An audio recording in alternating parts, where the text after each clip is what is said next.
Hi everyone, it's your girl Felicia. Hi Felicia! Guess what I got going on today? I'm going to bake a 6-inch 3-layer German chocolate cake that got a real good cocoa flavor in it. And if you have a little time today, we can bake this together. So let's get to it. The first step you want to do is just go ahead and preheat your oven at 350 degrees, and also go ahead and prepare your pans. Spray them or grease them, and also line them with some parchment paper. I buy the pre-cut so I won't have to cut them. Now let's get started in making this batter for this German chocolate cake. And the ingredients you're going to need is 1 1/4 cup plus a 1/2 tablespoon of all-purpose flour. And I have these already measured out.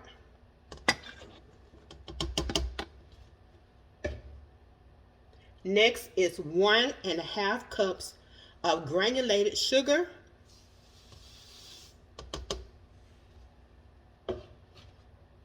A 1/2 cup of Dutch processed cocoa powder.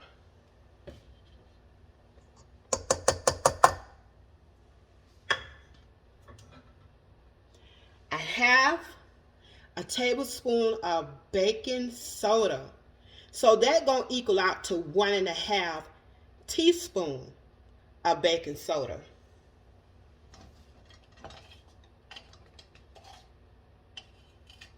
And make sure when you're doing the baking soda and the baking powder,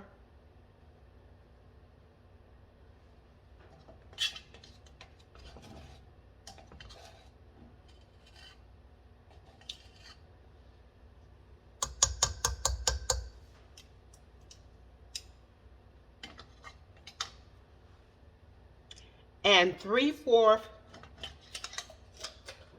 teaspoon of baking powder, and that will equal out to 1 1/2 plus 1/4 teaspoon.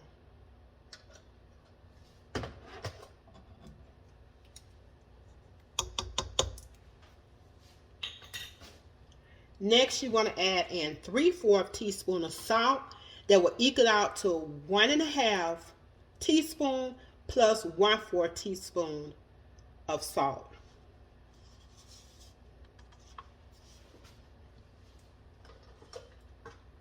Those are all your dry ingredients, and we're going to take the whisk attachment and we're going to whisk this together in this mixing bowl.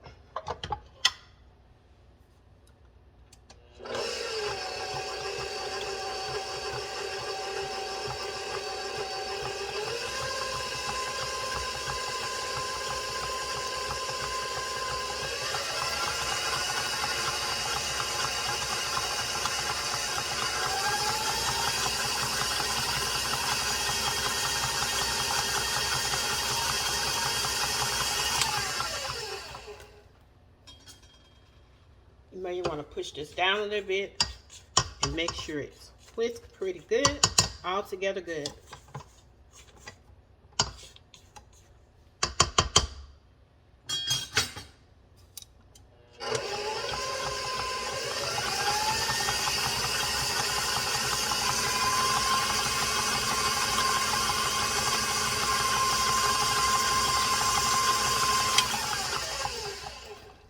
Now you got that whisked together, we're going to add the wet ingredients in it, and I'll be back. In a small bowl, you're going to whisk these ingredients together. These is going to be our wet ingredients.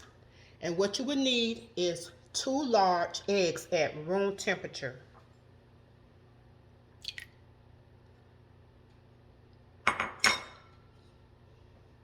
3/4 cup of buttermilk at room temperature.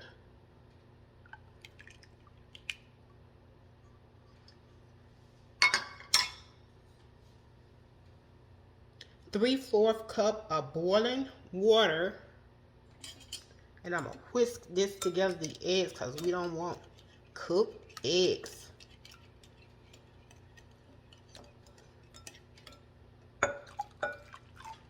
Add 1/3 cup plus 1 tablespoon of vegetable oil.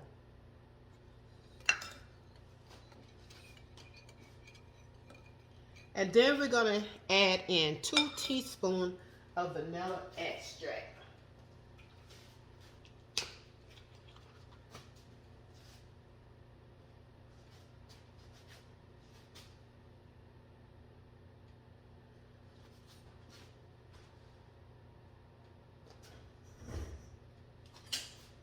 Just looking for my teaspoon.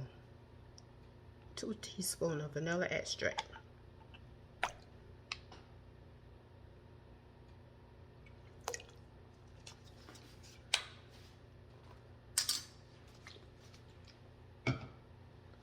Now we're gonna whisk these together, whisk together.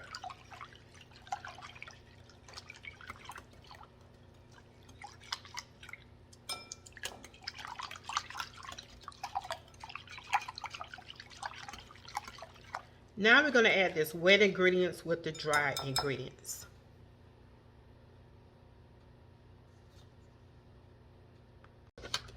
Next, we're gonna add this wet ingredients with the dry ingredients. And we're gonna let this mix on medium speed with the paddle attachment for 2 minutes. Pour that in.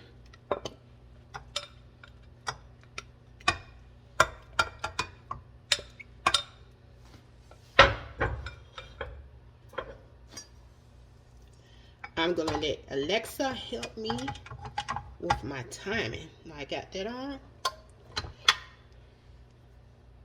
Alexa, set timer for 2 minutes. 2 minutes, starting now.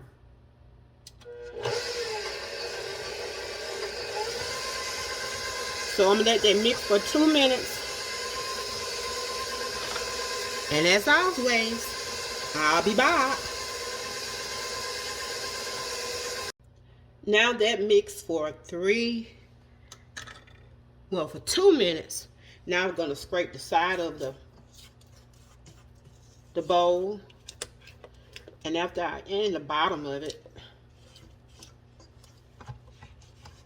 you want to make sure this batter is mixed really well.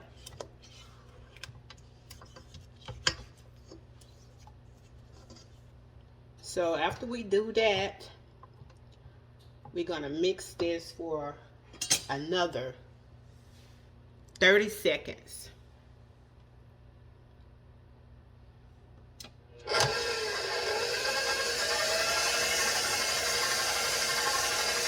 I'll be back. So I got my pans ready for the pour the batter, and I had to do some estimation for you all to make sure how much batter you need to pour in each one of these. So the batter gonna equal to 4 cups of batter. So for each one of these little pans, you're gonna add 1 and 1/3 cup of batter in each one. So it can come out, you wanna get them even if you can, as much as you can. So you don't have to do the measurements. I did them for you. 1 and 1/3.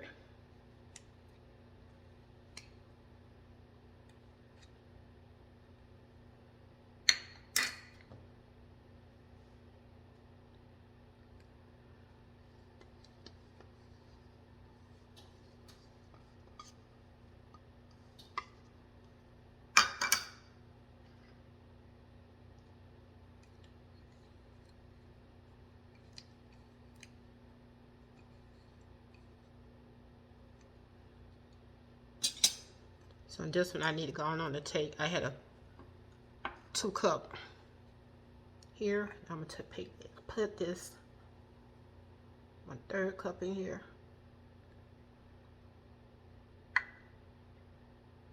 Well, I don't need to measure that like that. It's going to be 1 cup left. Add all this left. What was I thinking? You know, we have those days, don't we? But they be good days. Good days. All of my good days outweigh my bad days. So that was 1 1/3 cup left. So all we gotta do is now and put in our oven and bake. I also want to mention that the batter does look thin, but don't worry about that. And you're gonna bake these in the oven for 20 to 22 minutes. And you can put all 3 pans in the oven. And when they're through baking, I'll be back again. Now these are out of the oven, and I had to let it cook another 2 minutes, so it was 22 minutes. At 20 minutes, it wasn't ready, depending on your oven. So it cooked a little 2 more minutes more. And now we're gonna let them cool for about 15 minutes before we take them out of the pan. I took the cake out of the pans, and we're gonna let them cool some more. And when you take them out, do not remove the parchment paper from the bottom of them, because if you do, they're gonna stick to the rack. So they're cooling on the rack. So while they're cooling, I'm going to start on this coconut pecan frosting. And what you would need 1 can or 14 ounces of sweetened condensed milk. And this is a medium pan. You're going to pour this in.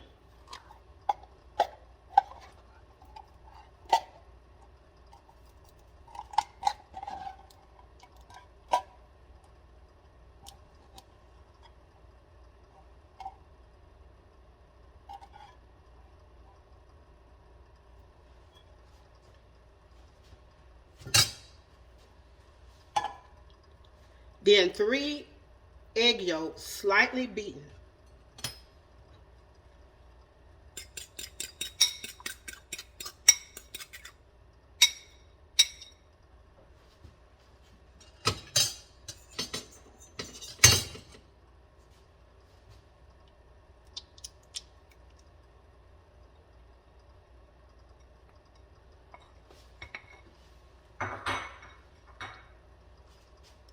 A 1/2 cup, which is 1 stick of butter.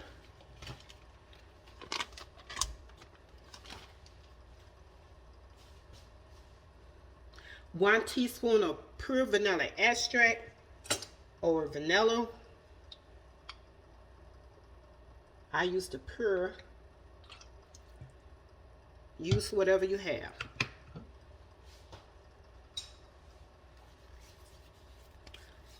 1 1/3 cup of sweetened coconut flakes.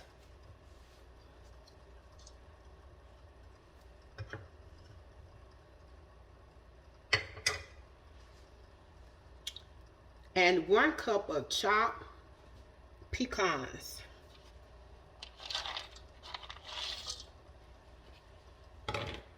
And we're going to stir this together.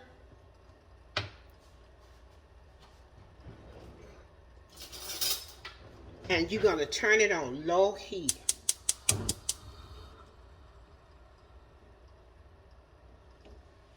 And you're going to keep stirring this, constantly stirring until the mixture thickens and is bubbly. You do not want it to burn. It's a very easy frosting. Just put it all in the pot. And a lot of people that know me, I sometimes like to overdo my pecans. And I'm going to add another 1/2 cup to give it that abundance of pecans. You know we like that abundance. They're pressed down, shaking together, and running over. Abundance of stuff.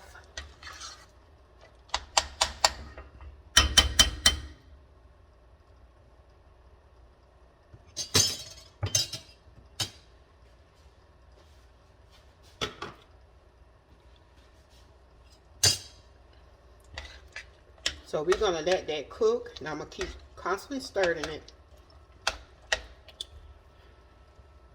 And you know what? I'll be back. Okay, I'm back. See how this is thick? You know, some people when they do make their coconut pecan frosting, they will wait until the end. They'll just put the condensed milk, the egg yolks, and the butter, and let that cook until it, get thickened. And then they'll move it from the heat, and then they'll add their vanilla flavor or vanilla extract, their coconut, and the pecans.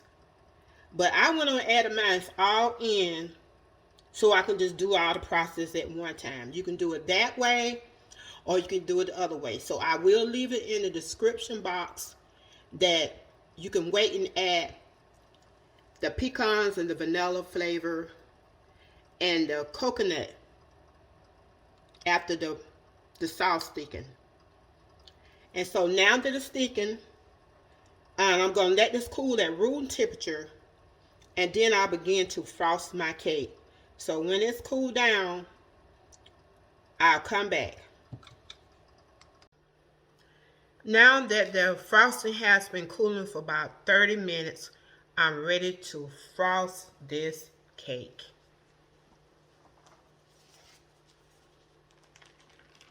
This cake is really moist. The frosting is very thick too.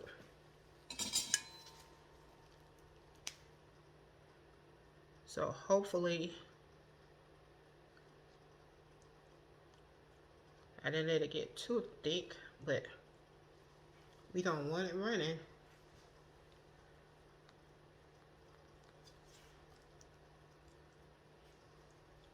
This is some really good frosting. So I don't want to put too much. Well, while I was away, I forgot to tell you this. You know, I told you before, I like a lot of pecans on mostly everything I bake. And I had some toasted pecans left.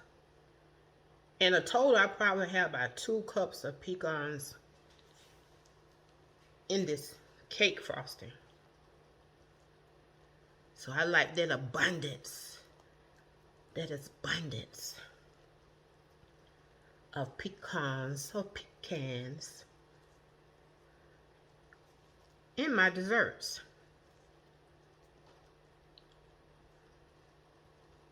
So I'm not being stingy with the pecans.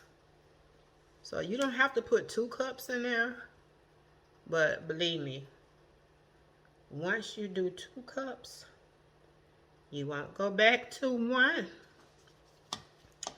So I'm going to finish frosting this, and I'll get right back to you. I am back. I finished decorating the cake. I decided I don't want to put toasted pecans to cover the whole cake. And I go through the string sometime with adding a lot of pecans and a lot of coconut. So it's an option for you. But this cake will be delicious. That's it for today. I hope you will enjoy making this German chocolate cake as much as I did. Don't forget to hit the like and subscribe. And for all of my upcoming videos and anytime I may go live, hit that notification bell. And have a blessed and wonderful day. This is your girl Felicia. Bye.